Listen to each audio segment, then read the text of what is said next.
Hey guys, Matt here. Now I'm going to be reviewing the movie Source Code, starring Jake Gyllenhaal. Now, this movie is directed by Duncan Jones, starring Jake Gyllenhaal, Michelle Monaghan, Jeffrey Wright, and Vera Farmiga.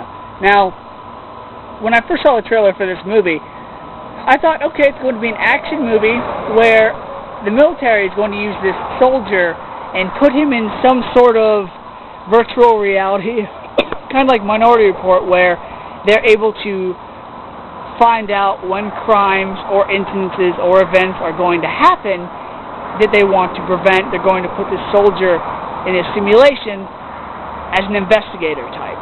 And after I saw the movie, I was kind of close. So, the plot of the movie is Jake Gyllenhaal plays Colter Stevens, who's a helicopter pilot, and he wakes up in this room, this hull of a ship-looking thing. And what happens is he is transported into this man's body. And the way it works is it's very scientific, and they explain it better in the movie. But the way they explained it is when you turn off a light bulb, it has an afterglow. Well, the man and everyone else on the train that he's going to be transported to, they've all died because the bomb had exploded. And the military wants to find out where the bomb is, and especially who the bomber is, because they think there's another impending attack going to occur, killing millions of people that they want stopped. So they transport Jake Gyllenhaal into this man's body through his mind. And so Jake Gyllenhaal is basically this guy now. He thinks like himself and he acts like himself, but he doesn't look like himself. So everybody thinks he's this guy on the train, when in all actuality, at first he has no idea what's going on. So he's this guy on the train looking for a bomber. And because he does fail and attempt the assignment again, there's a lot of trial and error. And when he fails, basically the bomb goes off and everybody dies, including himself. Well, he doesn't actually die when the bomb goes off or when his person dies.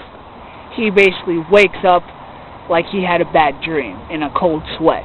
And so he's able to be transported back into the same scenario. This time, he looks for different clues. He looks for different key elements that might help him answer the question of who's the bomber. So, as I'm watching the movie, I'm thinking to myself, this concept is a lot like something I've seen before. Not many times, but it's like something I've seen before, and I couldn't quite place my finger on it until the very end of the movie, and I'll get to that in a second.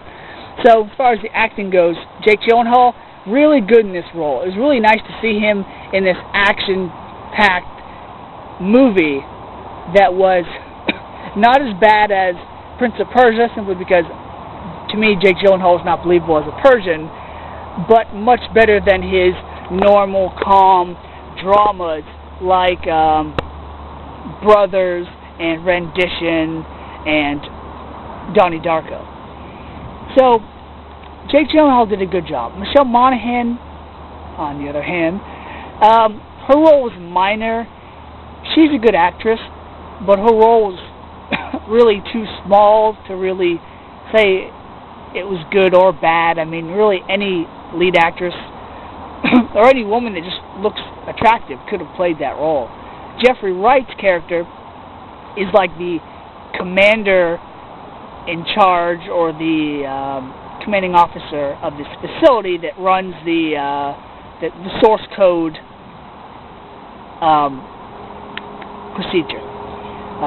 Vera Farmiga is the liaison between Jake Gyllenhaal's character, where his current location is, and the military back home, or on the other side of the computer screen, if you will.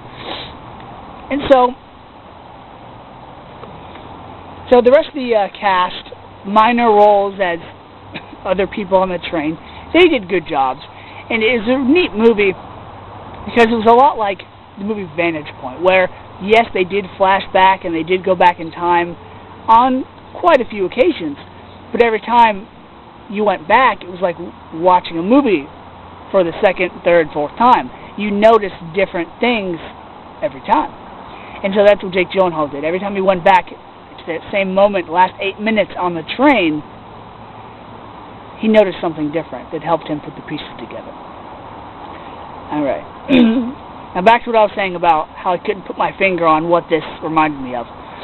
In 1996 or 1997, there was a movie with Val Kilmer called The Saint. Now in that movie, he basically plays this guy who completes these missions for this unknown group, and he dresses up in disguises and makeup and stuff to infiltrate areas and facilities to complete these missions. Well, there's a scene in the movie in which he's in his car, and I think he's listening either to the radio or a CD or a cassette tape or something that was pre-recorded for him to listen to. And the voice on the recording is Roger Moore, who was in the original television series called The Saint. Now, there's a scene where Jake Gyllenhaal, his character, is speaking to his father. And the guy's voice on the phone sounded very familiar, but I couldn't quite place it because, after all, it was just a voice. So it didn't dawn on me until the end credits. I'm watching the end credits, and it says, Steven's father, played by Scott Bakula. Those of you that don't know, Scott Bakula is in, most recently, the show Men of a Certain Age. He was in Star Trek Enterprise. He's most famous for his role in a TV series in the 1980s called Quantum Leap, which is essentially what this movie was. The scene where Jake Gyllenhaal goes into the small bathroom on the train and looks in the mirror and puts his hand up because he can't believe he's in somebody else's body, that's one of the famous scenes from Quantum Leap, where Sam, the character's name, gets transported into this person's body, and he doesn't realize who he is until he looks in the mirror. So it was really, really cool, and it was like source code was Quantum Leap for the 2011 generation. So if I had to rate this movie from a 1 to a 5,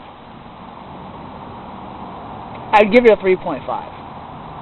Between a 3 and a 4. 3.5. So, till next time, guys. See ya.